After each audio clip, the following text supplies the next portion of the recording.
This is a Hope 1032 podcast.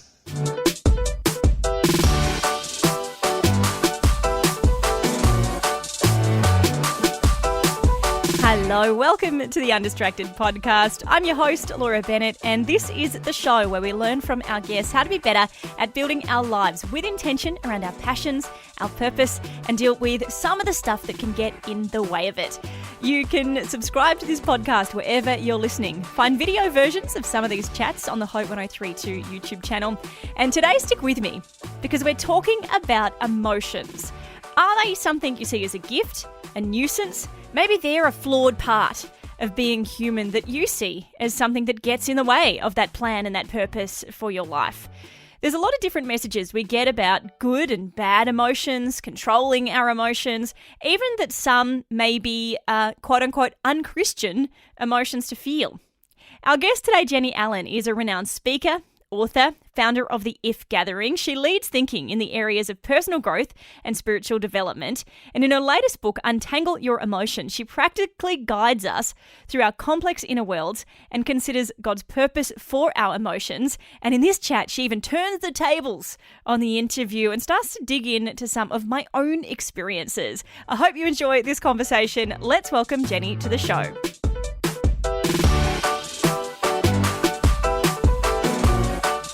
Great to be here, Laura. Thanks for having me.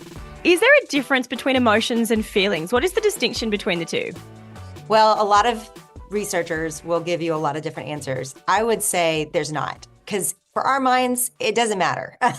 It is the way we experience the world. I mean, emotions are so difficult to define and to put into a box anyway, and to say this is where they stop and this is where feelings pick up. Now, I will say where I do feel like there's a big distinction is emotions and moods. So certainly moods contain emotions, but I think it's helpful to know that there's certain reasons that you might wake up and be in a bad mood that isn't necessarily attached to a core memory or an anxiety that's growing inside of you. It really might be that you need a nap and that you're hungry. So I do think that's a helpful distinction, but feelings and emotions are so closely tied that separating them out and parsing them out felt pretty complicated.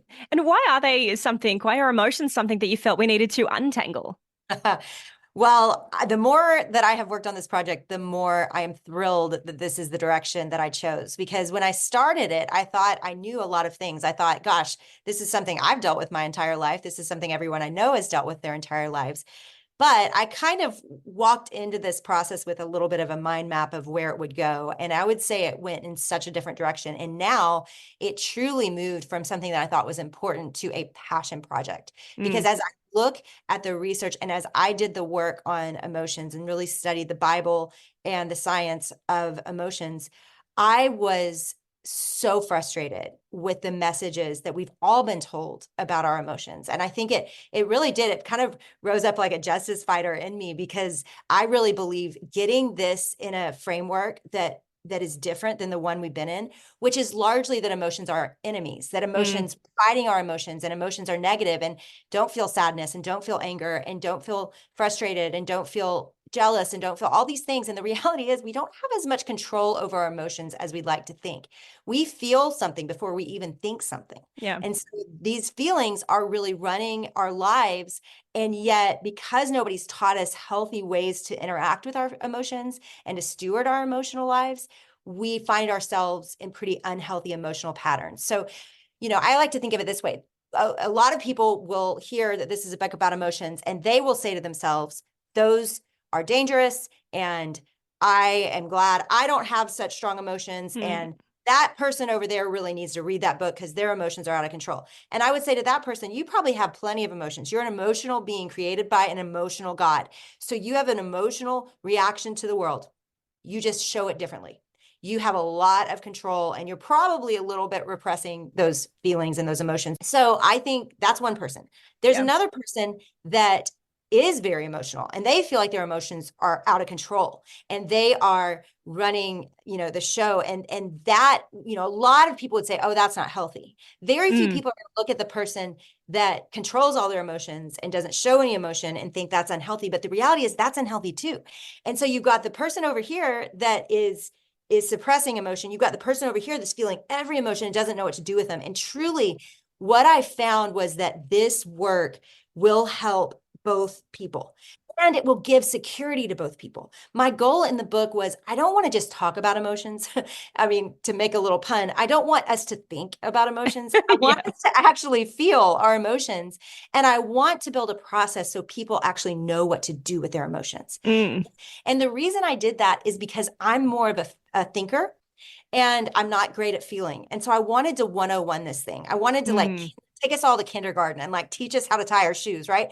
Because I don't want to just say you should feel your feelings. I want to help you do it. I want you to know after you feel that emotion, what to do with it and how to even find what emotion you're feeling. Because a lot of people would mm. just say, I don't know. I don't know what Yeah. I'm feeling. Yeah, and we're going to come to some of the process that you mention in your book, but I want to pick up on something that you said that I think for some people it might kind of not like ruffle them a little bit, right? Describing God as being emotional. What? Because, so often being emotional is something that can be out as a criticism. You're so emotional and that kind of term. For some to think of God as emotional is probably a little bit mind-bending. It is.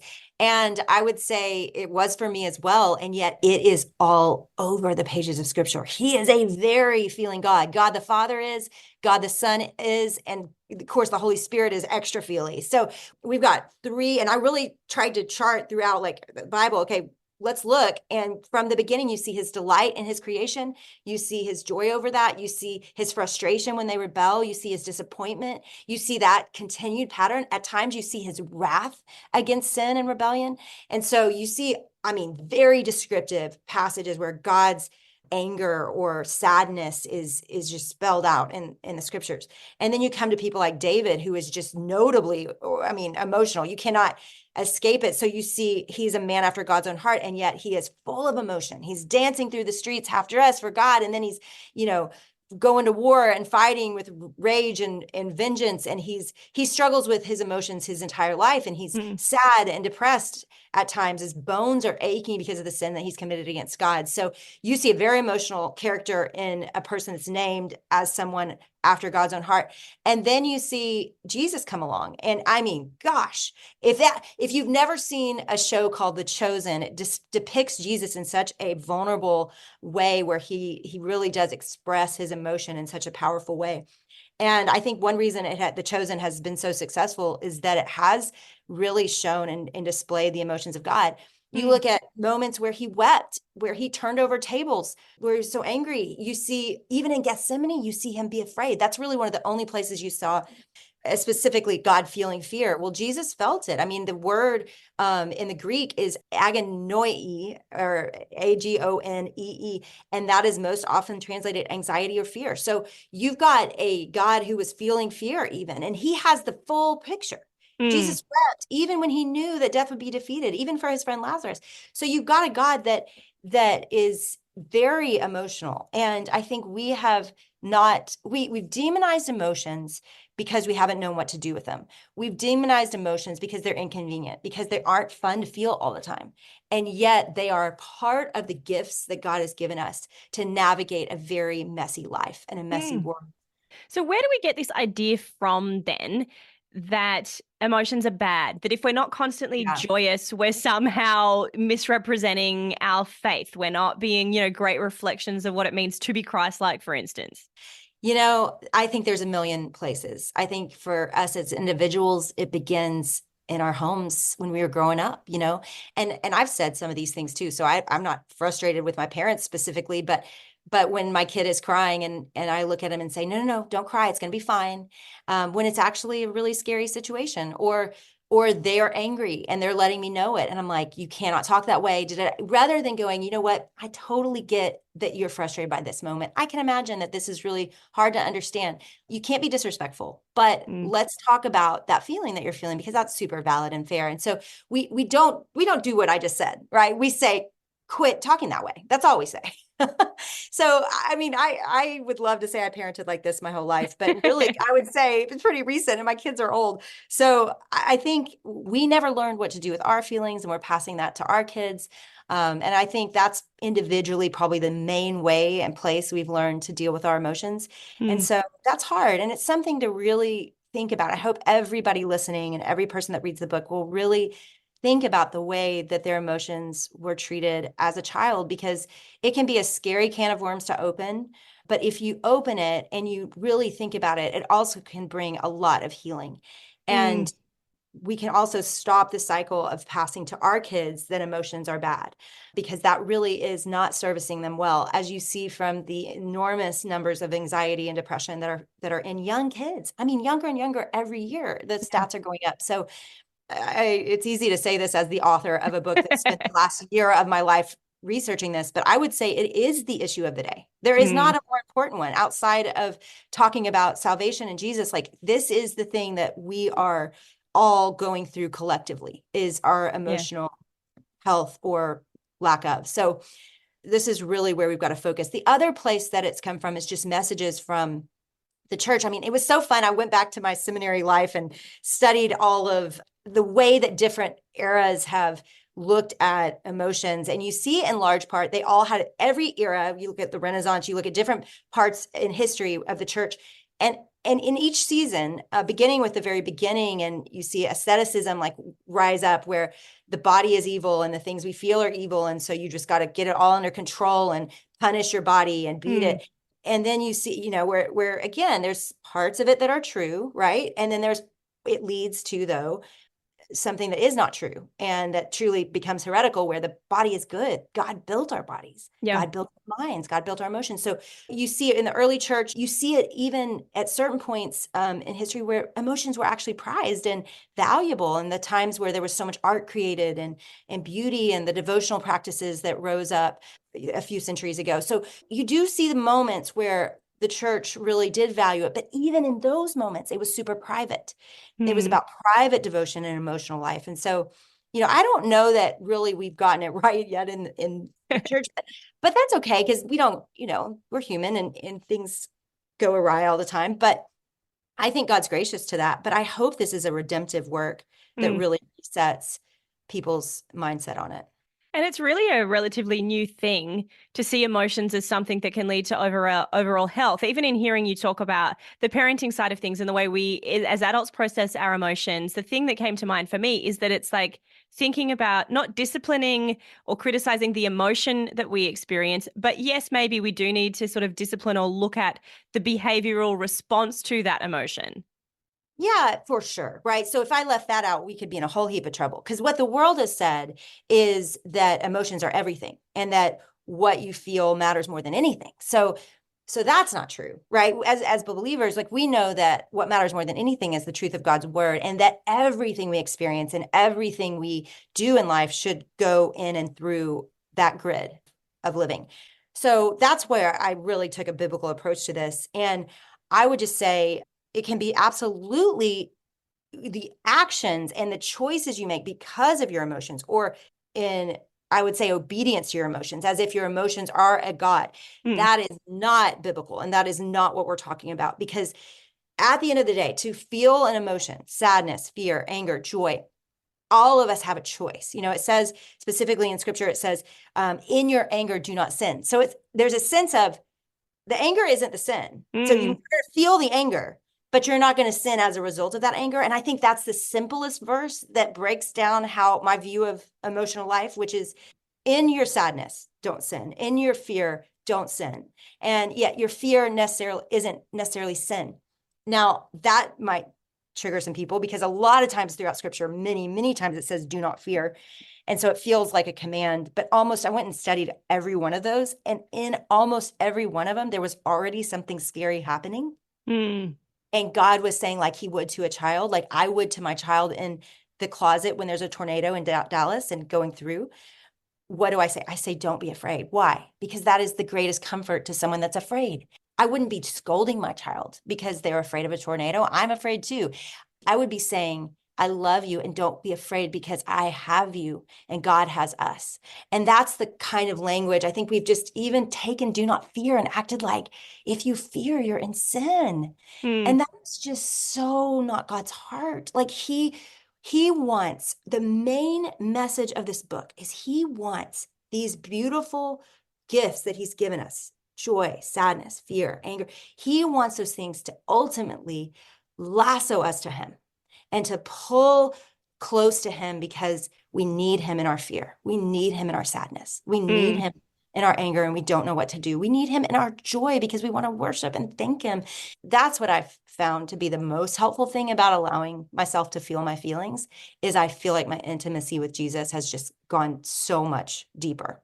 Yeah. And the alternative to all of this would just be being numb, right? And that's not great either. Like, you don't want to be completely free of feeling. Yeah, I like to say, have you ever watched a really boring documentary? Like that's what you're picking with no emotion, right? That's the life you're picking versus think of your favorite movies or books. Think of the stories that you've heard that you just can't quit crying because they're so powerful. Like they're chock full of emotion. And I would say that's really the two choices we've got. Now, certainly, again, knowing what to do with those emotions is utmost, but it begins by feeling them and really reframing the messages that you might have learned along the way. Yeah, and absolutely in this conversation, it's an abridged version of what you dive into in the book. But part of the process that you speak about that I really want to touch on, the way you kind of frame it is that we notice our emotions, we name them, we feel them, we share them, we choose. It's such a helpful kind of breakdown of what to do with our emotions. That kind of process there, how did you land on that being the way through what we do feel? It's so funny. This actually came to me years ago and I didn't know it. It was one of those subconscious thoughts recently. And I found my notes on it from years ago where I had this idea for a book to make a process for your emotions. And I think it came to me at that point because I looked at the notes that were surrounding it because I just felt frustrated with all of the talk around feelings. And I thought, I just need handles. Like when I'm really sad, I need you to tell me what to do. When I'm afraid, I need you to tell me what to do. This is not unbelievably novel. Notice, name, certainly some of those steps are I've found other places.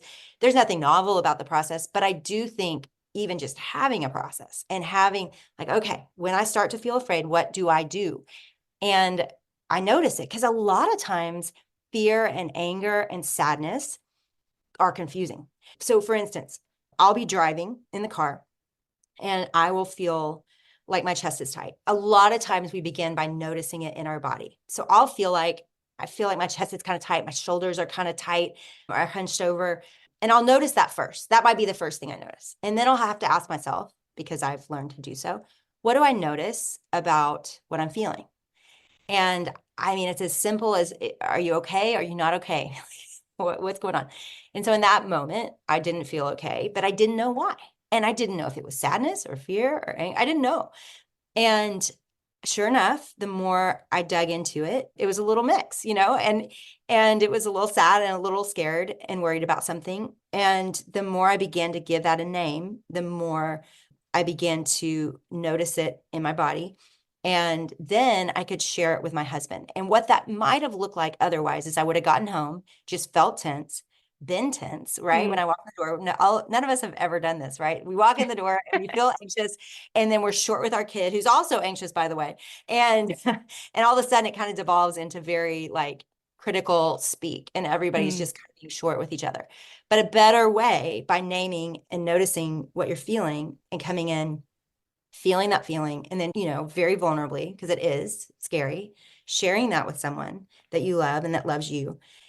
It goes more like this, where I walk in and I see my husband and I let him hug me and I say, I'm a little bit worried today. And I mean, we are this elementary in our house. Okay. I mean, it sounds awkward and it is, but I will say, I'm a little bit worried today. And he'll say, okay, what are you worried about? And I'll say, I'm worried about this situation at work. And I don't know that it's fixable, but I just needed to tell you that's what I'm feeling. And he said, oh, I get it. That's really hard. And then he'll say, you know what, I'm worried today too. And he'll tell me what he's worried about. What would have been short people bumping into each other with their frustration becomes a really intimate, sweet conversation where neurologically in that moment, when I walk in the door and I let him hug me and I share with him, and this could be with a friend if you're not married, this could be with anyone. I did this with my son the other day. I just held him and and let him kind of be awkward. He's 15. So, that's never easy to make your son let you hug him. Yeah. But with that night with Zach, it's like, okay, we both kind of decompress and we both share what was going on in our day. And it's significant. And then science and scripture, scripture says it this way: mourn with those who mourn. Well, science has proven since that when you mourn with someone who's mourning, that you begin to heal parts of your neural pathways. So what trauma does to separate pathways, to break, to destroy pathways in your brain, connection with someone being in your pain or difficulty is the greatest healing tool there is, period. Hands down. There's not another one that will actually go and repair neural pathways like someone being in your pain with you. Yeah. So it's so cool though, because that's why I love my job, because I get to study the work of science and I get to read the Bible and it says mourn with those who mourn, and God built our brains and he knows like the greatest way to help someone heal is to just cry with them. It doesn't feel significant. It feels like there's got to be something more helpful than this. I've got to have the right thing to say. I've got to have the answer, and I've got to fix this so they don't feel this bad emotion anymore. But that's not what scripture says. It says, blessed are those who mourn, because they are going to experience more of God. There's something about these emotions that allow us connection to other people and connections to God in ways that nothing else can replace. Yeah. There's such liberty in that, in giving yourself permission to see possibility through experiencing emotion. In this conversation in your book, you do frame emotions as something that do draw us toward God, that do bring healing. How does that work? How do emotions lead us toward healing from God's perspective? Well, I looked at the life of Jesus in just moments where he was emotionally tending to someone or emotionally tending to himself. And I just saw a God who really noticed and cared about the emotions of people. I mean, he would bend down to the woman that was bleeding after she was already healed, quote, fixed, right? Like at that moment, she's already been fixed. The problem's been solved. But he turns around and he squats down and he notices her.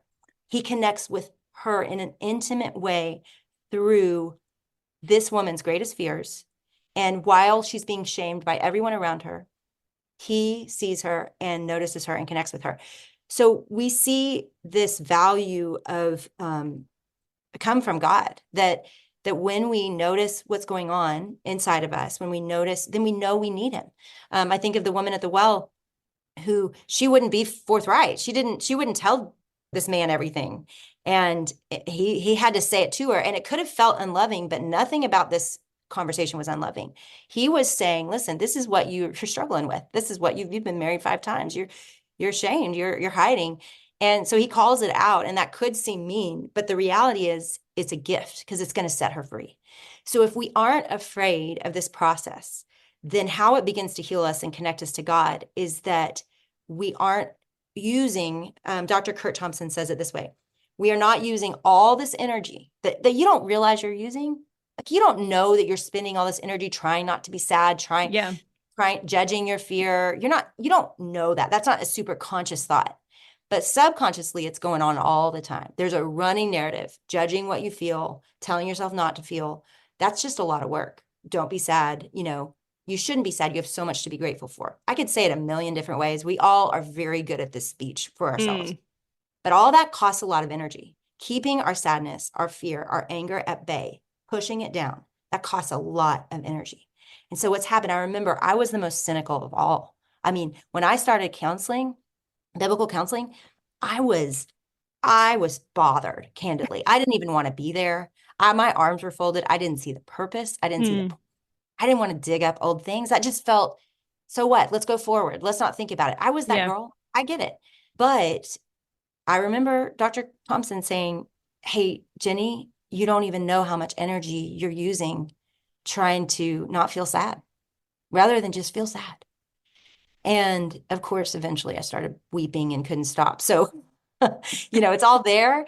But I think the work that we use to push it all down truly is exhausting us in ways we don't even know. And I will say, as someone who was cynical as well, like I write this book as a fellow cynic of my emotions. I was very cynical. I would say that I have healed, and there's so much more freedom to create and to see people and to be there for other people, to be there for my kids, to let them come home and be sad instead of trying to fix it. That I think maybe is the best gift I've given my kids out of this, but also just my own heart feels more at peace and at rest. It's one thing to try to not feel sad. It's another thing to feel it fully and be at peace with a little bit of sadness in your life. It's a Mm. whole different feeling. And I won't say that's an easy process, but I do believe it's very, very, very possible. It's difficult to get to that place because a lot of us have coping mechanisms well and truly entrenched that make sure we don't feel our emotions in a way we think is going to hurt us. We have put up, and I speak from personal perspective to a degree as well. I realize there are times where I'm like, I don't want to sit quietly and face this because it's going to hurt a little bit and I just don't want to, right? We do that. So how do you Okay. get Wait. I'm gonna turn this little interview a little bit, Laura. I want you to share with me like a big emotion you felt lately. I think there's been sadness. I think there's been, I would say, disappointment as well. Like, I think disappointment counts as an emotion. It does, absolutely. And I think it's a more descriptive one than sadness because you can feel sad. In the book, there's four big emotions. You can feel sad, but you could feel grief because you just lost a loved one, or you could feel disappointed about something that happened at work. So I think the more specificity you can give it, the better. So I actually love disappointment. Let's go with that one. So you felt some disappointment lately. You don't have to tell me what it was about, but can you think of the first time you remember feeling disappointed in your life as a kid? Oh, yeah, I don't know. That's a big question, isn't it? But I think it's the first thought that comes to mind is those times where an expectation isn't met. I want you to think of a real specific time that you were disappointed as a kid. Oh, when one of my parents missed my fifth birthday, I would say. Oh, wow. You were 5 years old. Do you remember, like, can you picture maybe what you were wearing or what I you, remember exactly where I was because I okay. remember, we'll go specific. I remember I was literally in Papua New Guinea, which is where I lived at the time. I was in my parents' bedroom and I was being given the gift that I wasn't going to get directly from this parent because they weren't going to be there. And so it was like, I was kind of sitting in that moment where it's like, I know you're away, but there's this piece of you here, but you're not here. Mm. And why did that make you so sad? Well, I think you think that you want the people that are part of your family to be around you. You want that closeness. Like Hmm. even as a kid, I think you can realize what feels right and what feels wrong. And something about that didn't feel like it was the way it should be, at least according to what my perspective was. At 5 years old. And now you have that perspective. Now you know, like, okay, that wasn't as it should be, but it's okay because it wasn't a big deal. But at the time, it was everything, right? Mm. So when you look at that little 5-year-old girl that feels disappointed, what would you say to her? I don't know. I don't know what I would say to her because I think it's like she would need to know that it's okay, as in you're okay in this moment that you're feeling like that. And it's like even though the situation looks like this, there's still other parts of the experience that are really good. Like that, and maybe that's the way I'd kind of process it. Like, hey, this sucks, but this is actually great. So there's a part of you that when you feel disappointment, I like to think of it this way, that there's a part of you that when you feel disappointment, that 5-year-old little girl that remembers every detail of that moment is right there with you. Like when you feel that emotion, even though you don't consciously ever think about that 5-year-old little girl, she's still kind of dangling out there. Like she felt something. And even if now you have full perspective of it, that part of you that was so disappointed because you felt a little bit abandoned by someone that loves you and wants to be taken care of. So I would say to her, because there's no perspective in that 5-year-old little girl yet. Like Mm. all she had was, you're not going to be there. Like I would just say, if I were the parent, I would look at you and I would say, Laura, this is so hard for me. And I do not want to leave you because this is such a big day. And I love you so much. And I know that you feel disappointed in this. And I feel disappointed with you. And I just want to be sad with you for a minute. Let's just be sad because I'm sad too. And I love you and I value you so much.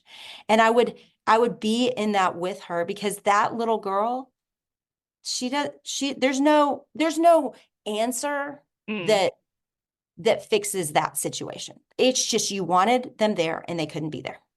And I think because we're afraid of our kid being disappointed or whatever, we kind of just go, it's going to be okay. And that's like our go-to language. And the reality is in that moment for little Laura, for 5-year-old little Laura, it wasn't okay.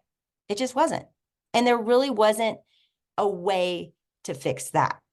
To where, I don't know how old you are now, but adult Laura is still like that, can remember it. And so why this matters is because that little 5-year-old precious girl is with you. When you feel disappointment, that same feeling, that sick feeling, we feel it again. And it's like, I don't want to feel that. That Mm, reminds me of a lot of moments that I don't like and I don't want to think of. But the reality is, Big Laura can handle disappointment. Big Laura is great with disappointment, probably, but Big Laura probably doesn't love disappointment and it still hurts. And so I think sometimes we can do a better job with our 5-year-old self and our 7-year-old self than we can with our 30 or 40-year-old self, right? We mm, can look at our 5-year-old self and be more compassionate to them than we are to ourselves right now. mm, So I just think it's such a helpful exercise of, do you remember the first time you felt that way? Because usually everyone can pull up a moment, and that's when we learned what to do with it, right? mm. And it probably in all of our families was, it's okay, it's gonna be fine, you know. But honestly, that mourn with those who mourn, like that being with people in pain really does change everything. Mm. I'm going to sit and wish for more counseling sessions with you, Jenny. I mean, it's great, but I think also in that as well, like you see that in, and maybe it's part of a Christian upbringing as well, but there's here's the bad bit that happened or the uncomfortable bit that happened, but like our tendency to look on the bright side, like we kind of rush to the bright side before necessarily processing, as it would be really good to do, the things that are challenging and a little bit difficult. And I hope that's the number one thing people walk away with, is just a permission to feel these things and to not worry about them being sin. I remember one day my counselor said, Jenny, I want you to just start to take inventory of every time in your brain you hear the words, I should, like I should or I shouldn't. And I just want you to start taking inventory, because my counselor said, I think you're afraid if you quit saying that you're just going to go off the rails. Like you're Mm, just going to go off the rails. And I was like, probably, yeah. Like, what if I do? And he was like, let's just notice and see if that's true or not, because I don't think it's true. I actually think you love God and you want to please him. I think you are going to really want to be with God. You're going to want to trust him with the things you feel. Like, why don't we just take that voice? And it's okay, because it's a part of you that had to learn that early. Just, there was a part of you that had to learn to be strong and to not be sad and to not be afraid and to not be angry. And I shouldn't feel those things because I'm so blessed. And I shouldn't feel those things because somebody else has it harder. And I shouldn't feel these things, whatever the mm, message is. I just don't want you to say it. I just want you to notice it.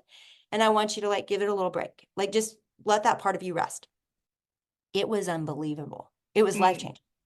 How many times and how many things I was doing because there was a voice in my head saying you should or you shouldn't. And I think when I rested from that, again, all this energy comes back. And I actually do love God and I want to do the right thing. And I don't want to be selfish in my emotions. I want to feel them and allow them to draw me closer to God and to other people. Those are things I want. And so without having to should or shouldn't my way through it, I could just feel the things I felt, connect with people through it, and not judge it and not say, I'm sorry. Because that's the number mm, one thing we do, right? If you are crying, you say, I'm sorry. That's the first thing you say. Everybody yeah. says it. And it's universal. And yet, why do we say that? What Yeah. a, if you're on the other side, like you sharing that story of your 5-year-old self, Laura, next time I see you, I will hug you when I meet you, because I will. If we ever see each other in Australia in person, I will hug you. Why? Because you just gifted me a part of yourself that you don't gift everybody. You just gave me a little picture into your life and who you are and where you come from and what you feel and what you've been through. It is the biggest gift. So why are we so sorry for being sad or wrestling? Because reality is, on the other side, people are so grateful that you would be vulnerable and share Mm. with them. Yeah.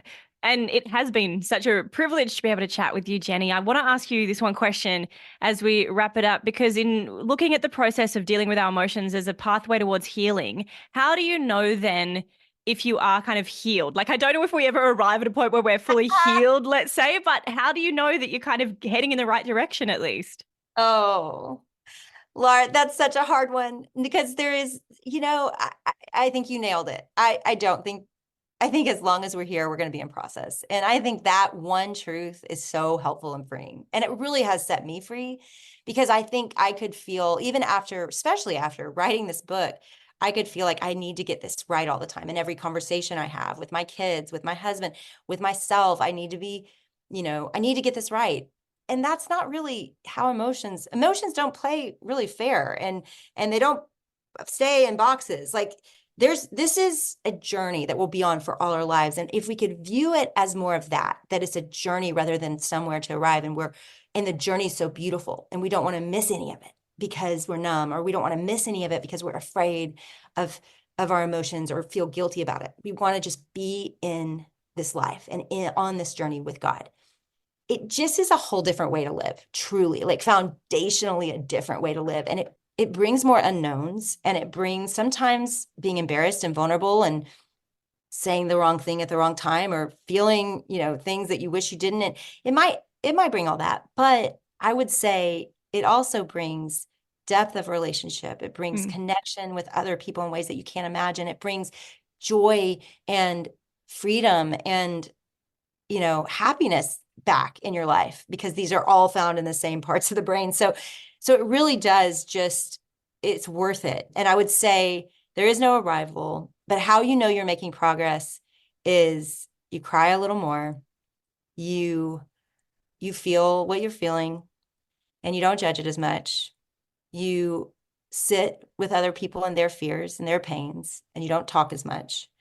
And as that's happening, you wonder the whole time, because I do it too, is this actually helping? Does this actually help? And I would just say it changes everything, like physically, emotionally, relationally. It changes everything.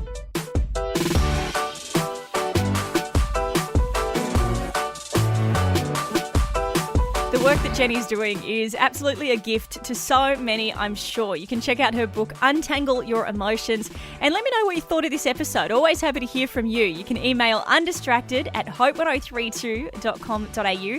Find me on Instagram at laura.bennett_. And until next time, enjoy living this undistracted life.